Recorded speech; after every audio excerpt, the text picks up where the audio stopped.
He bought an old rusty crane, hoping to repair it and save his business. But when he opened the engine, he saw something that shouldn't have been there.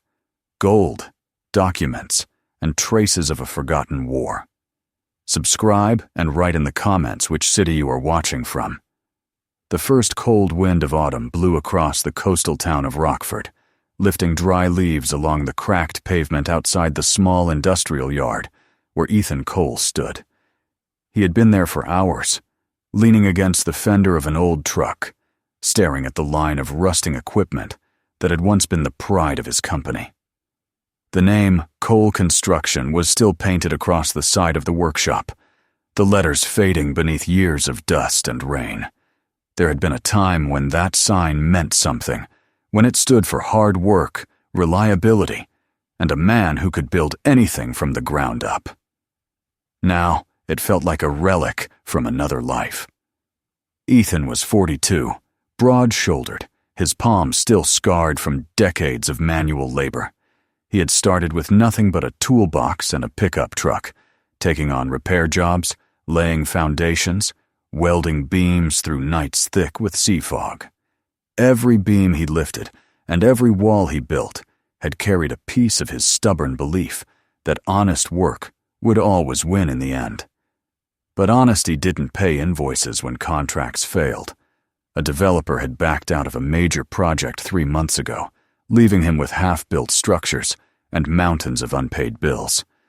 The bank was calling weekly, and his accountant had stopped answering his messages. The last of his crew, good men who had followed him for years, had drifted away to other jobs. Now the yard was silent, except for the creak of metal in the wind. He spent his nights inside the workshop now, sleeping on a cot beside the old diesel heater. The smell of grease and dust had become a kind of comfort, something solid to hold on to while everything else slipped away.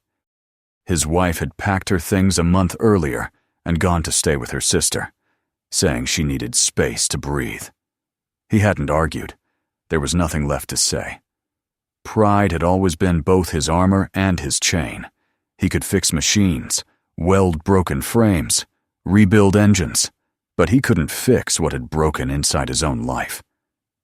That morning, as the first light bled over the horizon, Ethan had opened his laptop and scrolled through online auctions of heavy equipment. It wasn't curiosity. It was survival. He needed cash. The only way to pay the overdue rent for the yard was to sell something. The loader? The generator? Maybe even the old crane. But then a different listing caught his attention. A machine, unlike the modern ones he owned. Baylift crane, 1951, decommissioned from Norfolk Naval Base. Condition, unknown. Price, $4,200. The photo showed a hulking shape covered in rust and peeling paint, but the bones of it looked sound. Heavy steel, analog controls, the kind of craftsmanship that belonged to another era. Something about it tugged at him. Maybe it was nostalgia, maybe instinct, or maybe he just wanted to believe that something this old could still work. He called the number. The man on the other end had a gravelly voice and the slow rhythm of someone who had spent a lifetime near the sea. "She's old, but not dead," the man said. "Still got some breath left in her. Served the Navy well back in her day." Ethan asked what kind of work she'd done. The seller chuckled. "You could say she carried a lot more than cargo. Some machines remember more than people do." It was the kind of line that would have sounded ridiculous on any other day, but Ethan was too tired to laugh. He just wrote down the address, closed his laptop, and stared at the walls of his empty office. The decision made itself. If he could restore the crane and sell it to a collector or a scrapyard, it might buy him another few months, maybe enough time to start over. The following afternoon, he drove out to the old naval yard. The place was nearly deserted, a maze of corrugated warehouses and cracked concrete that stretched toward the docks. The crane stood near the waterline, half buried in weeds, a giant sleeping in rust. The steel arm reached toward the sky, the paint eaten away by salt and sun. He ran his hand across the cold metal, feeling the thickness of the frame. Beneath the corrosion, it was solid, honest steel, forged to last. He could already imagine the sound of the engine coming back to life, the vibration under his hands. The seller, a wiry man named Leonard, stood beside him with a cigarette dangling from his lips. "You know," he said, "some of the boys back then swore this crane was part of a classified project, that it handled shipments nobody was supposed to see." Ethan grinned faintly. "And let me guess, it's haunted?" Leonard shrugged. "If it is, it's a quiet ghost." They shook hands. The deal was made. Ethan signed the papers and arranged for the machine to be hauled to his yard. When the flatbed arrived a week later, rain was falling in slow, steady sheets, turning the ground to mud. He watched as the crane was unloaded, the sound of chains rattling through the mist. For a moment, as it settled on the concrete, he felt a spark of something he hadn't felt in months, possibility. The storm couldn't drown it. He spent the next days in the workshop, stripping panels, sorting tools, bringing the place back to life. The heater hummed, radios whispered static, and the smell of diesel filled the air. Working alone steadied him. There was a kind of peace in the rhythm of repair, in the small triumphs of bolts that finally turned after years of rust. The crane's engine was massive, a 6-cylinder diesel relic built to move ships, not bricks. When he pried open the access panels, he found decades of grime packed into every seam. It took him hours to scrape through the layers, hours more to loosen the housing. But even in its decay, the craftsmanship amazed him. Whoever built it had done so with precision and pride. On the third night, long after the town's lights had gone out, he noticed something unusual. As he shone his flashlight along the side of the engine block, a small section caught the light differently. Smooth, polished, out of place among the rough surfaces. He wiped it with a rag. The metal there was cleaner, almost silvery, and a faint line ran through it like a scar. He leaned closer. It wasn't a scratch. It was a weld. A newer weld. Someone had cut into the engine at some point and sealed it again. That made no sense. The machine had been out of service for decades. Why would anyone repair it so precisely and then leave it to rust? Curiosity stirred inside him, the kind that once drove him to fix things just to see how they worked. He checked the edges with a screwdriver, tapping lightly. The sound changed, a dull echo, then a hollow one. There was space behind that plate. A compartment? He felt his pulse quicken.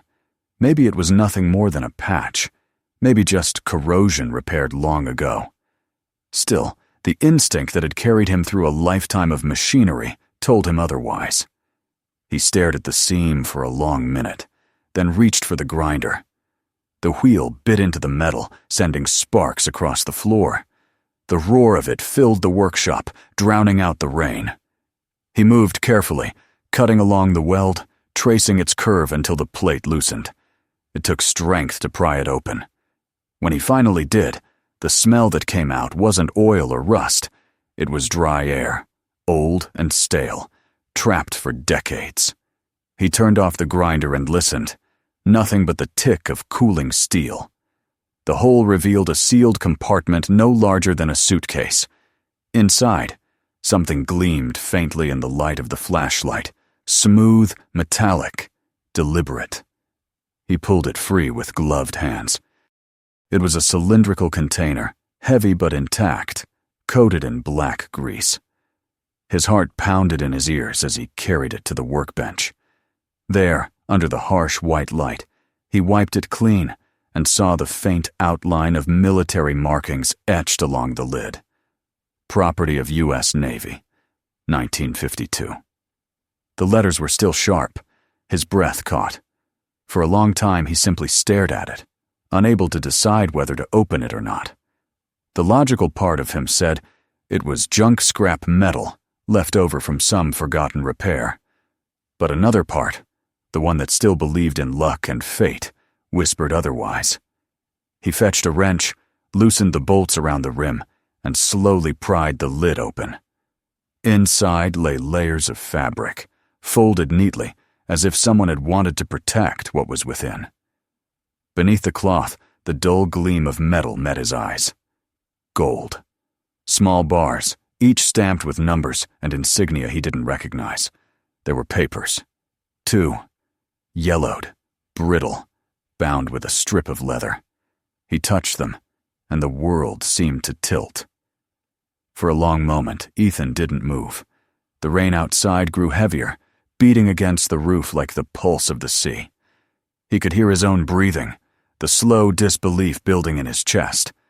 A man who had spent his life fixing broken things had just cut open a piece of history. He closed his hand around one of the bars, felt its impossible weight. It was real, cold, and older than anything he'd ever owned.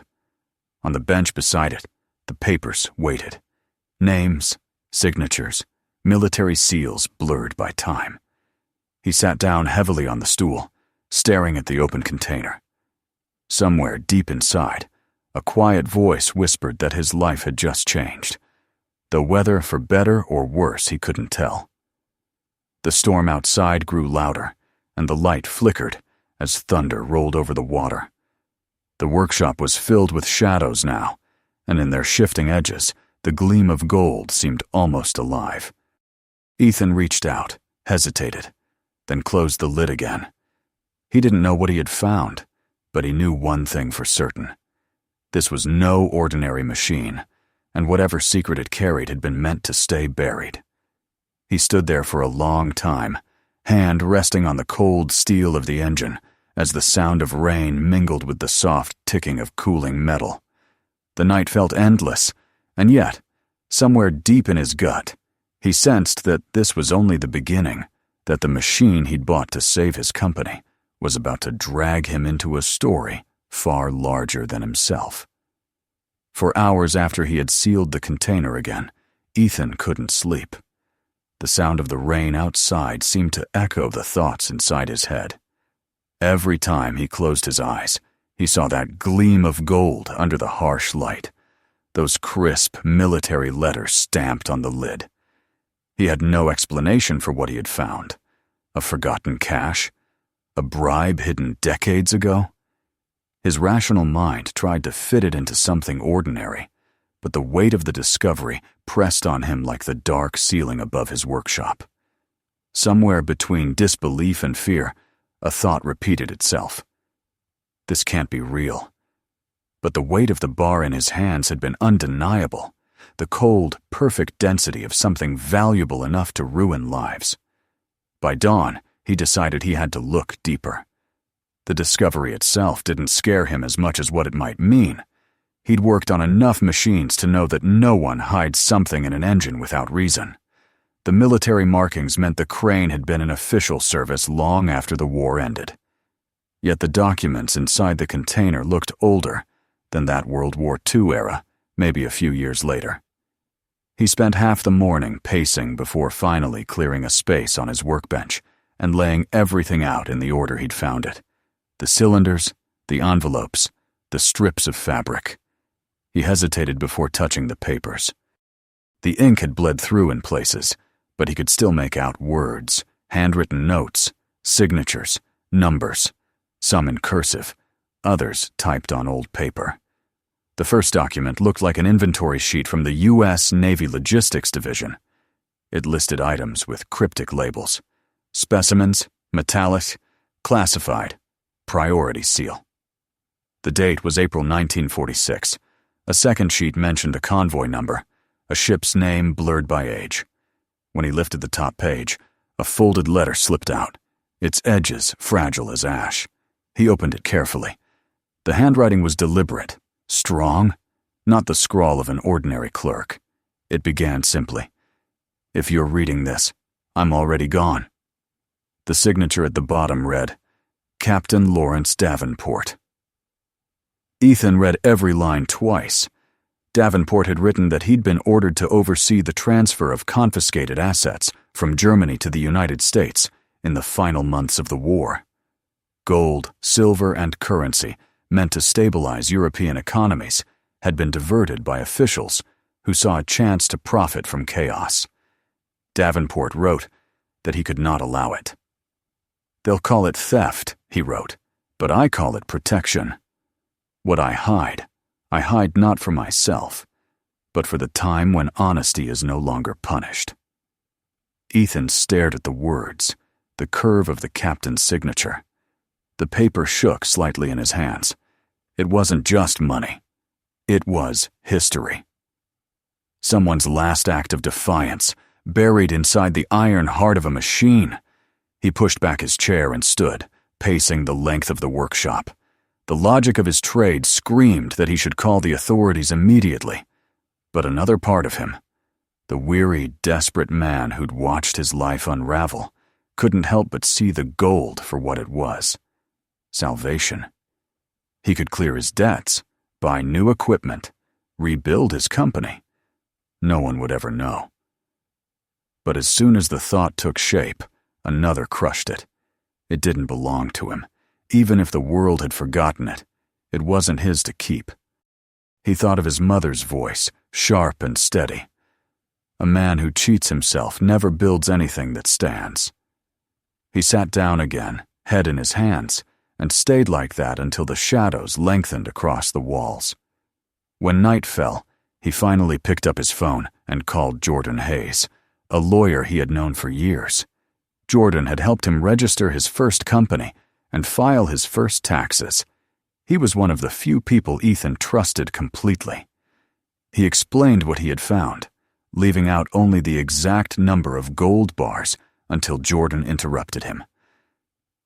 "You're sure it's real?" the lawyer asked quietly. Ethan glanced at the container beside him. "It's real." There was a pause, and then Jordan said what Ethan already knew he would. "Don't touch another thing. I'll make a few calls.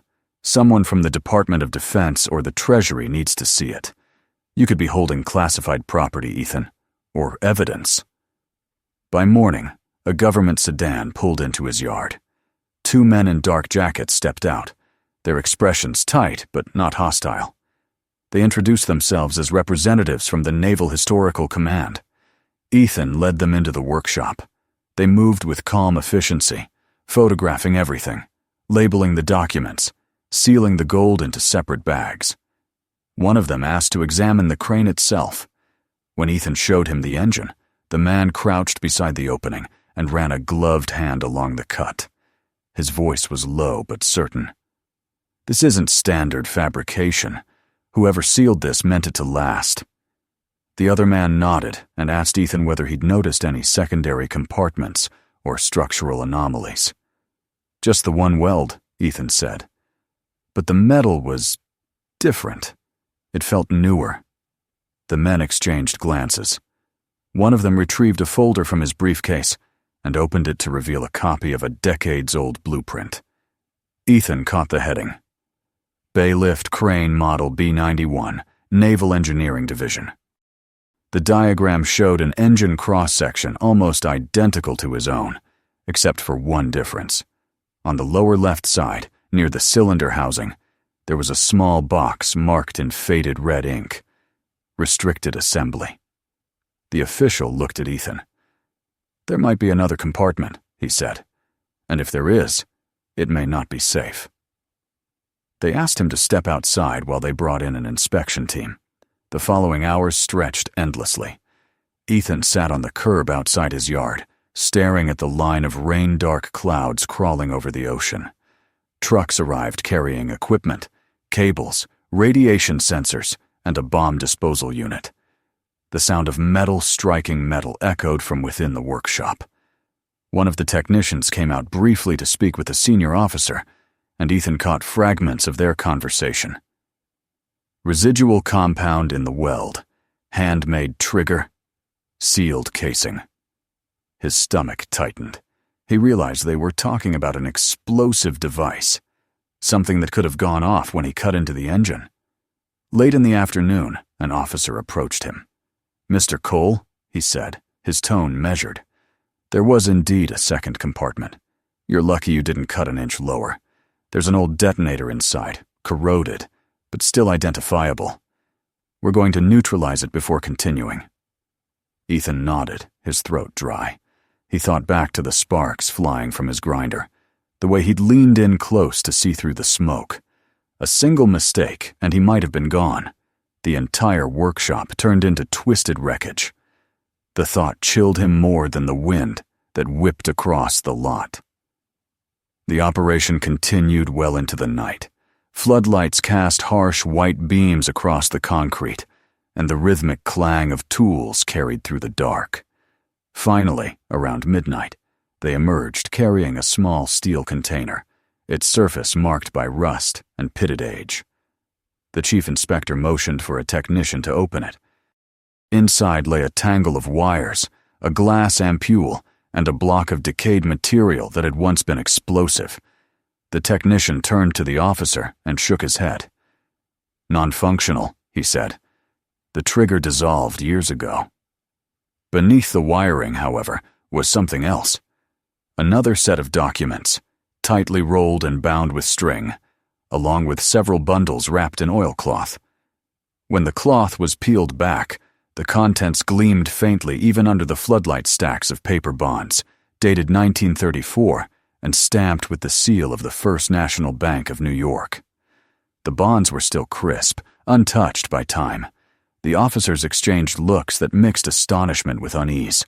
One of them muttered, "These were reported stolen during the Roosevelt administration." Another noted the signature scrawled on a fragment of paper that had been tucked into the bundle. T. Klein, better known from police archives as Anchor, a notorious crime boss who had vanished in the late 1930s after looting banks along the eastern seaboard. The implication was staggering. The old Crane hadn't just carried a secret from the Navy, it carried the remnants of a criminal empire, hidden under layers of steel and silence. Ethan watched as they cataloged everything. The containers were sealed, the papers packed into numbered evidence boxes. One of the men looked up from his clipboard. "Mr. Cole," he said, "you've uncovered 2 unsolved cases in one engine. One military, one criminal. If you hadn't reported it, both might have remained buried forever." Ethan didn't answer. His gaze drifted to the machine in the center of his workshop, stripped and silent, its insides exposed under the floodlights. The thought that he had been standing inches from a bomb, from history itself, made his chest tighten. When the officials finally left, promising to return the next day for formal statements, the yard fell into a deep stillness. The rain had stopped, leaving the air heavy with salt. Ethan walked back inside and sat near the engine, tracing the outline of the weld he had cut open. His hand still smelled of oil and smoke.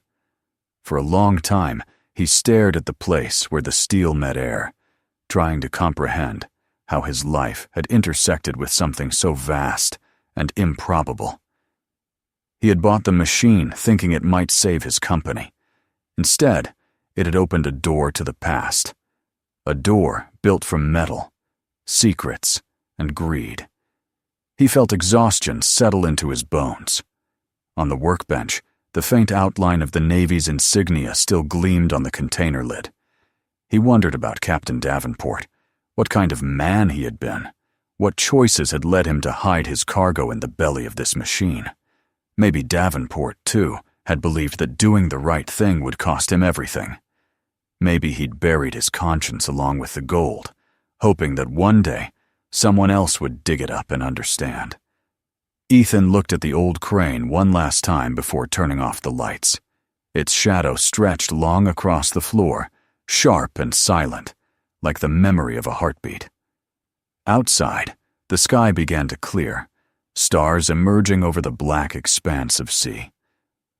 The town of Rockford slept, unaware that in a dim workshop by the docks, history had just resurfaced.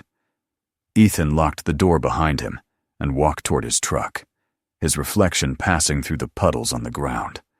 Tomorrow, the world would come calling, the newspapers, the government, maybe even men who still wanted what had once been hidden. But for now, there was only the quiet hum of the wind and the faint metallic scent of the past clinging to his hands. He climbed into the truck and sat there for a while, listening to the ticking of the engine, the same rhythm that had filled his life for decades. Machines had always spoken to him in a language he understood. Now one of them had told him a story no one else could have heard. As he drove away from the yard, the first hints of dawn touched the horizon, turning the wet streets silver. He didn't look back, but the image of the crane stayed with him, the hollow frame, the rusted steel, and the truth buried beneath it. And though he didn't yet know it, that truth would not rest quietly. It would lift him, break him, and finally shape him into something new. The morning after the long night of discovery broke pale and brittle. A thin mist clung to the docks, and the sound of gulls echoed across the empty harbor. Ethan stood beside the workshop, his breath clouding in the cold air, watching as government trucks once again rolled through the gate. The previous day had blurred into something dreamlike, a succession of uniforms, flashlights, sealed boxes, and paperwork. He had barely slept. Every time he closed his eyes, he saw the engine, the sparks from his grinder, the moment when steel had peeled away to reveal the hidden chamber. The men who arrived this morning were different, higher ranking, dressed in suits instead of jackets. They spoke quietly but moved with authority. One of them approached him, introduced himself as Commander Raymond Holt of the U.S. Naval Investigation Division, and thanked Ethan for his cooperation. "You probably don't realize it yet," the man said, "but what you found is going to rewrite more than one case file." Ethan nodded, still trying to make sense of how his life had veered so far from where it had been only a week ago. Holt handed him a folder containing temporary authorization papers and a confidentiality agreement. Ethan signed it without argument. He wasn't interested in publicity or reward. He only wanted the ordeal to end. Yet deep down, he sensed it wouldn't. Not yet. The investigation had only begun, and the truth behind the old crane was still unfolding piece by piece. By midday, the entire yard was cordoned off with yellow tape. Specialists moved about with cameras and instruments, photographing every inch of the machine. The bomb disposal team worked methodically to remove the remnants of the detonator and examine the second compartment. Ethan kept his distance, sitting on the edge of a low concrete barrier, hands folded tightly together. He watched as they carried out more bundles from the engine's cavity-sealed packets of papers, some charred, others perfectly preserved. An older man wearing gloves held one of the documents to the light.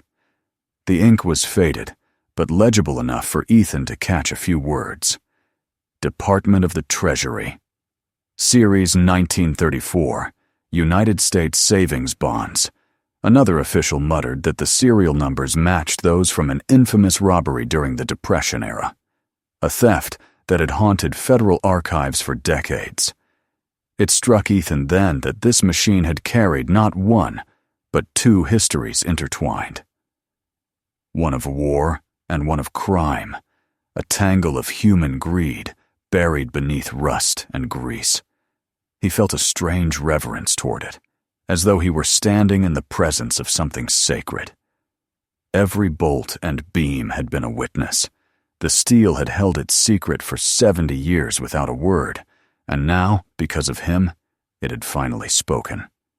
When the inspection was complete, Commander Holt approached him again. "We'll be transferring the crane to a secure naval facility tomorrow," he said. "Our analysts believe the materials inside are linked to what was once called Operation Mercury, a post-war initiative to repatriate assets seized from Europe. Some of it was legitimate, some wasn't. Your captain, Lawrence Davenport, seems to have been caught in the middle. We think he tried to expose a laundering network that stretched from Berlin to New York. The mob involvement explains the bonds and the explosives. Someone wanted to make sure that if this machine was ever dismantled, it would take its story with it." Ethan listened silently, his mind drifting to the letter he had read, the handwriting that trembled between duty and desperation. Davenport hadn't been a thief, as history had likely branded him. He'd been a man trying to protect something larger than himself, and the world had forgotten him for it. The weight of that realization settled heavily on Ethan's shoulders. He had come close to destroying the very evidence that might clear the man's name. Reporters began calling that afternoon.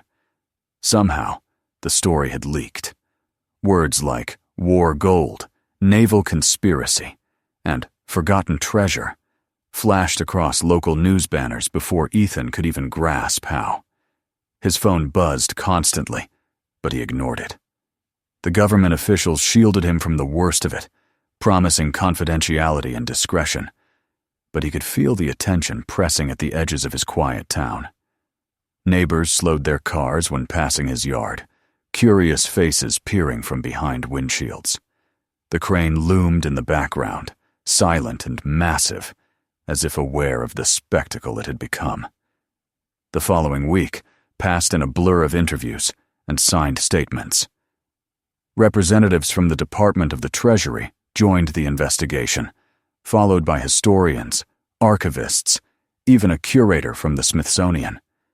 They documented every object found inside the engine: the gold bars, the military ledgers, the bonds, the letters, the detonator components. The combined value of the recovered materials exceeded $22 million, though Holt explained that most of it legally belonged to the U.S. government. Ethan was told he would receive a formal commendation and a substantial finder's reward for his honesty, an amount that made his head spin when he first heard it. But the money mattered less to him than what the discovery represented. For years, he had built his life around the tangible, the weight of concrete, the rhythm of machinery, the precision of tools. Now, for the first time, he understood that some things hidden in the world weren't meant to be built or repaired. They were meant to be uncovered, to bear witness. He thought often about the letter Davenport had left.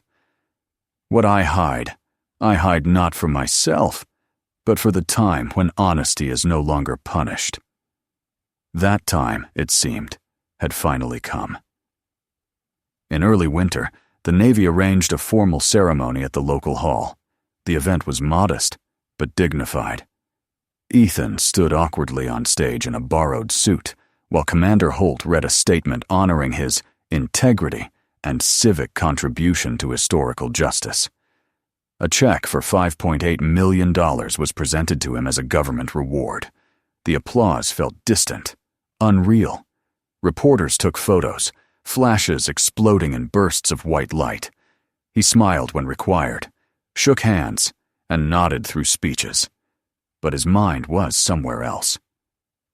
Back in the workshop, hearing the echo of his grinder, smelling the sharp tang of heated steel.